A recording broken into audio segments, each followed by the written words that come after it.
Imagine working tirelessly for years to achieve your biggest dream, only to face silence and absence from the people who should be your biggest supporters. This is the story of a woman's graduation day turned heartbreak, betrayal, and the fierce journey to reclaim her worth, her voice, and her life. Sometimes the hardest battles aren't fought in the classroom or boardroom, they're fought within your own family. The weeks leading up to graduation were a mixture of excitement, nerves, and exhaustion. After 5 years of balancing night classes, a full-time job, and family responsibilities, I was finally here. My master's degree ceremony was just days away, and I couldn't wait to wear the cap and gown, to walk across that stage, and finally claim the achievement I had fought so hard for. But beneath the surface, a growing unease gnawed at me. Every conversation with Nathan, every mention of the ceremony, seemed to circle back to Derek's upcoming barbecue. My brother's gatherings were legendary, always the center of attention, always surrounded by family. And this year it was scheduled for the same day as my graduation. I tried to be understanding. After all, family was family, and celebrations overlapped sometimes. But the more I tried to express how important the ceremony was to me, the more it seemed to slip through their minds. I left the official information packet about the ceremony on the kitchen counter in plain sight, hoping they would read it, hoping they would choose to come. The night before graduation, I sat alone at the dining table, staring at the cap and gown laid out neatly in my room. I tagged my family members in the social media posts about the upcoming event, almost out of habit or maybe spite. The congratulatory messages flooded in from colleagues, distant relatives, and friends I hadn't seen in years. Everyone except those whose opinion mattered the most. I texted Nathan one last time that evening. "I'm heading to the ceremony tomorrow. Are you still coming?" 3 dots appeared and disappeared. Then finally Ethan took a bad fall at the pool. "Might be late. Save us some seats." There was no point in responding. I knew the seating was assigned alphabetically. General admission family seating. There was no way to save seats. Nathan had read the packet. He knew this was just another excuse. The morning of graduation was a blur. I parked in the crowded university garage and made my way to the auditorium where the graduates gathered in their black gowns and square caps. Around me, families embraced, took photos, and exchanged flowers. I kept my head down and focused on finding my spot in the lineup. My phone buzzed with messages from Linda, my closest work friend, and Professor Jenkins, who had written my recommendation letter for a senior analyst job I'd applied for. Their encouragement was heartfelt, but it only deepened the silence from my own family. As the ceremony began with speeches about perseverance and balancing work and life, I scanned the crowd irrationally, hoping to see Nathan and the kids slipping in late. But they never came. When my name was called, Alicia Marie Williams, Master of Business Administration with honors, I walked across the stage with my head held high. The applause was polite but generic, the same as every other graduate's. No whistles, no cheers from familiar faces. Just strangers acknowledging another stranger's achievement. Sitting back down, a strange calm settled over me. The hurt was still there, but it felt sharper, more solid, like resolve. I had earned this moment, not for anyone else but for myself. The rest of the ceremony passed in a haze. When it was over, graduates flooded the lawn for the traditional cap toss and photos. I stood apart watching families reunite, laughing, celebrating. I took a few photos with classmates, but felt like an imposter in their joy. Scrolling through my phone, I saw a social media post from Derek, my brother, showing photos of the barbecue with my parents, Nathan, and the kids, all smiling around the fire pit. The timestamp was right in the middle of my ceremony. Something inside me cracked. I found a quiet corner behind the science building and let the tears come. Ugly, heavy sobs that blurred my makeup and left me gasping for air. When I finally composed myself, I cancelled the dinner reservation Nathan and I had made. There was no point. Then my phone blew up with messages and 45 missed calls from Nathan. Panic gripped me. Had something happened to Ethan or the kids? Calling him back, I learned Ethan had fallen off a new water slide Derek had installed. He was at Memorial Hospital with a broken arm. The surge of maternal instinct pushed aside my pain. I rushed to the hospital, dress rumpled, makeup smeared, heart pounding with worry and resentment all at once. When I arrived at Memorial Hospital, the chaos of the emergency room swallowed me whole. I rushed to the reception desk and gave Ethan's name, then hurried toward Bay 7, where he was being treated. As I pulled back the curtain, the sight that greeted me stopped me cold. Ethan lay on the hospital bed, his right arm supported by a temporary splint, tear-streaked but trying to be brave. Surrounding him were Nathan, Sophia, my parents, and Derek, all watching anxiously. Their eyes turned toward me as I stepped in, a mixture of relief and awkward guilt in their expressions. "Mom," Ethan whispered, his voice small despite being a teenager. "You came." I sat down beside him, smoothing his hair back gently. "Of course I came, sweetheart. How are you feeling? What happened?" A doctor approached, introducing himself as Dr. Ramirez. "Your son has a simple radius fracture," he explained, showing me the X-ray. "It's painful but straightforward. We'll put a cast on, and he should heal fully in about 6 weeks." Relief washed over me. A broken arm was serious but not catastrophic. My mother chimed in with a proud smile. "He barely cried after the shock." I forced a tight smile but couldn't engage much more. The fact that everyone had gathered around my son when no one had shown up for my graduation felt like salt in a raw wound. Derek stepped forward, offering a shaky apology. "Thank God you're here. Ethan's been asking for you non-stop." His casual tone, as if this were a normal family event rather than the culmination of years of neglect, broke my composure. "Thank God I'm here," I repeated quietly, contrasting sharply with the isolation I had felt just hours before. Nathan shot me a warning look, silently begging me not to make a scene. But 5 years of hidden frustration erupted in my voice. I spent the most important day of my professional life completely alone. No husband, no children, no parents, no congratulations, because a barbecue and pool party were more important than me. My father tried to placate the situation. "This is hardly the time or place," I asked, tears threatening again. "When would be a better time? When I'm invisible again? When I put everyone else first and get nothing in return?" My mother looked confused. "Honey, it's just a ceremony." "Just a ceremony," echoed hollowly. "Just a degree. Just my life." Derek tried to shift the focus. "What matters now is that Ethan is okay," I challenged. "If there hadn't been an emergency, would any of you have regretted missing my graduation? Would you have even thought about me today?" The silence was deafening. Nathan put a hand on my arm. "You're upset and have every right to be. But Ethan needs to be calm right now. We can talk later."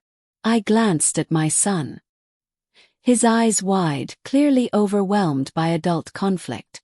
Sophia stood close by, nervously biting her lip. "You're right," I said, swallowing my anger. "Ethan needs us now." I focused on Ethan, asking about the doctor's exam and explaining the casting process gently, trying to keep my voice steady for his sake. When a nurse came for casting, I volunteered to accompany Ethan, grateful for a break from the tension. Leaning on me slightly, Ethan whispered, "I'm sorry I missed your graduation, Mom. Dad said the party would be okay." I squeezed his hand. "It's not your fault, sweetie. Adults made those decisions, not you." "But you're sad," he observed softly. "I am. But I'm proud too. I hope someday you'll understand why today mattered so much." He nodded solemnly. "I'm proud of you, Mom, even if I didn't see you get your diploma." His simple words meant more than anyone else's recognition all day. After the casting, we returned to find Nathan waiting. My parents and Derek had gone to get coffee in the cafeteria, Sophia trailing behind them, distracted by vending machines. "The doctor says we can take Ethan home," Nathan said, handing me discharge papers. "He has pain meds we need to fill." I nodded, still in mother mode. Nathan started to talk about the day, but I stopped him. "Not now. Not in front of Ethan." My phone rang. It was Linda, my coworker, who had promised to come to my ceremony. Alicia, where are you?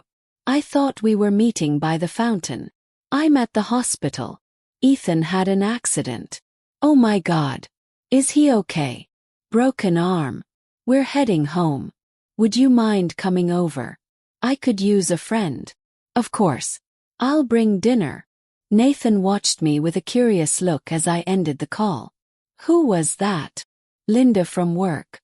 She came to my graduation when no one else did. She's bringing dinner. Before Nathan could reply, my parents and Derek returned, carrying coffees and snacks. My mother fussed over Ethan's cast while my father asked about follow-ups. Derek hung back, unusually quiet. We're taking Ethan home now, I announced. We'll come with you, my mother insisted. No, thank you. Linda's bringing dinner. I can manage Ethan. The silence that followed felt like a small victory. But we came all this way, my father said. You can go back to Derek's barbecue. I need space. Derek looked ready to argue but held back. My mother looked hurt, but I couldn't put her feelings above my own. We parted awkwardly in the parking lot. Nathan drove, Ethan carefully settled in the back seat, and Sophia was unusually quiet. At home, I made Ethan comfortable on the couch, propping his arm with pillows and turning on his favorite show. Sophia retreated to her room, sensing the tension. Nathan hovered uncertainly, waiting. I'm going to change, I said, gesturing to my graduation dress I still wore. Then we need to talk. Upstairs, I peeled off the navy dress, washed away smeared makeup, and took deep breaths. Downstairs, Nathan unpacked the pharmacy bag. Alicia, I know you're angry. Angry doesn't cover it, I said quietly. I feel betrayed. By you. He looked ashamed. I made a mistake. I thought the kids would have more fun at the barbecue. I didn't realize how much the ceremony meant to you. How could you not? I talked about it for months. I asked you to promise to be there. It seemed harmless then. A compromise. A compromise means both agree. You decided alone to prioritize fun over supporting me. Nathan sighed. You're right. I screwed up. But does one mistake erase 12 years? 5 years of me supporting you through school. Supporting me. Shot back. You made me feel guilty for studying. Took the kids to events without me. Then, on the one day I needed you most, you chose my brother's party. That's unfair, he said. I've juggled work, childcare, housework while you studied nights and weekends. We've both sacrificed. But I never missed your milestones. You have. He looked at me defeated. What do you want me to do? How do I fix this? I don't know if you can. I need time to think about whether I can trust you to value me. Are you saying you want a separation? No. I need space. I'm staying at the hotel I booked for my parents, just for a week. Alicia, be reasonable. Ethan needs his mother. He has a father who's perfectly capable of caring for him. I'll check in daily and come back if needed. Nathan wanted to argue but stopped. When will you leave? After Linda brings dinner, and we'll explain things to the kids. Tonight I'll pack. Tomorrow I'll go. As if on cue, the doorbell rang. Linda arrived with dinner and a graduation gift, a leather portfolio embossed with my initials and a card signed by coworkers. We're so proud of you, she said, hugging me. Her support brought fresh tears. After dinner, while Linda helped Nathan clean up, I explained to the kids I needed quiet time, not punishment. Sophia asked gently, "Is this because we missed your graduation?" Partly, I admitted. But mostly because I need to figure out what's next. Both kids hugged me tight goodnight. The next morning I packed and checked into the hotel, feeling a strange mix of grief and liberation. For the first time in years I put myself first. And it felt right. During that week away, I visited Ethan every day, bringing small gifts and helping him adjust to life with one arm in a cast. Watching him adapt and seeing his resilience firsthand gave me hope.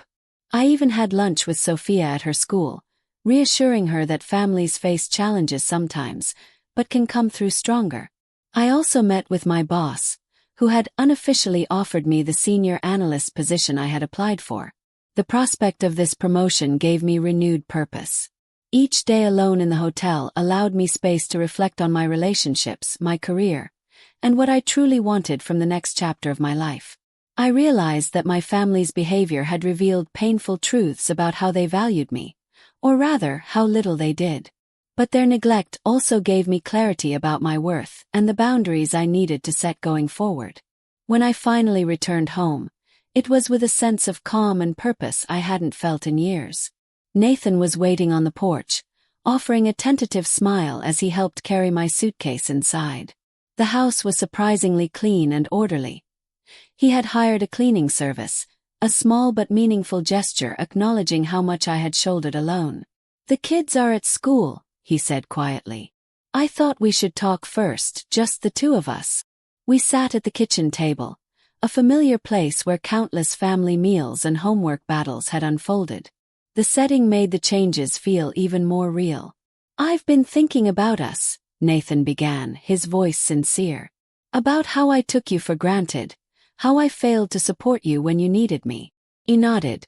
"I've been thinking too about what I need from this marriage going forward." He looked at me expectantly. "Tell me."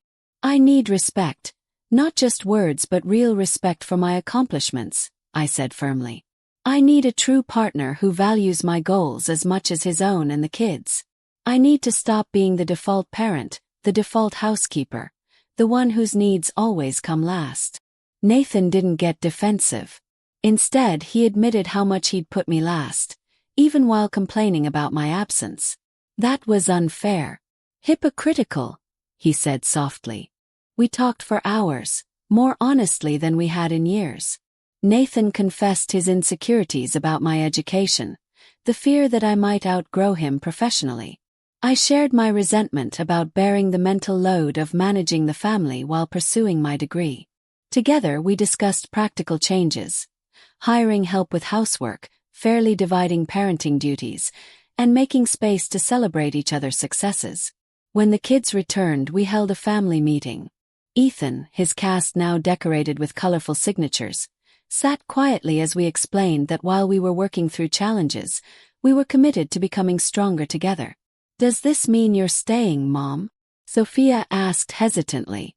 "Yes," I assured her. "But some things will be different. I'm starting a new position soon, and everyone in this family needs to pull their weight at home." Both kids eagerly volunteered for chores. Ethan promised to take over lawn mowing once his arm healed, and Sophia said she'd manage laundry sorting. They seemed relieved to have clear ways to help. I then had similar one-on-one conversations with my parents and Derek. My parents came bearing gifts and apologies. My mother even handed me a check, hoping money would smooth things over. I returned it gently but firmly. "This isn't about money," I told her. "It's about the pattern that's existed my whole life. Derek's events always come first, while mine are ignored." My father looked stunned. "We didn't know you felt this way." "That's the problem," I said. "You never asked. You never noticed." The talks were uncomfortable but necessary. I didn't demand grand promises or tearful apologies. I set clear boundaries. No more last-minute cancellations. No more being an afterthought. Derek's visit was equally revealing. Without my parents there, he had to confront his role in the family dynamic. "I never tried to overshadow you," he insisted. "Intent doesn't erase impact," I replied. "You scheduled your barbecue on my graduation day and refused to change it." He admitted his selfishness. "I've gotten used to being the center of attention." We reached an understanding, not a solution but a start. In the weeks that followed, healing came slowly. Ethan's arm mended, a visible reminder that resilience can follow injury. I started my new role as a senior analyst, with a private office and a significant raise. The extra income allowed us to keep the cleaning service, easing my domestic burden. Nathan kept his promises, taking on more parenting duties and making a point to celebrate my achievements publicly. The kids noticed, and their appreciation for my work and role at home grew. The most meaningful moment came a month after graduation. Derek surprised me with a party to celebrate my degree. He invited my close friends and coworkers, ordered a cake in my university's colors, and gave a heartfelt speech acknowledging my intelligence and determination. My parents attended, bringing a framed professional photo of me in my regalia, a symbol of newfound respect. That evening was more than a celebration. It marked a shift in our family's dynamics. My milestones were no longer invisible. As I hung my diploma on my new office, I reflected on the journey that began with that lonely graduation day. I'd learned that sometimes the greatest gift of education isn't the degree itself, but the self-knowledge it brings. Standing up for myself hadn't meant losing my family. It meant forging healthier connections based on respect. Setting boundaries, though painful at first, had led to more authentic relationships. Most importantly, I learned that my worth wasn't measured by others' recognition, but by my own sense of achievement and integrity. Those empty seats at my graduation had stung deeply, but they'd led me to understand my value, and the courage to demand it be recognized. Sometimes the deepest wounds lead to the most profound growth. Have you ever had to stand up for yourself with family members who took you for granted? How did you handle it? Share your story in the comments below. And don't forget to like and subscribe for more stories about family dynamics, personal growth, and finding your voice. Thank you for listening to my journey. Remember, your achievements deserve celebration, even if you have to be your own biggest cheerleader sometimes.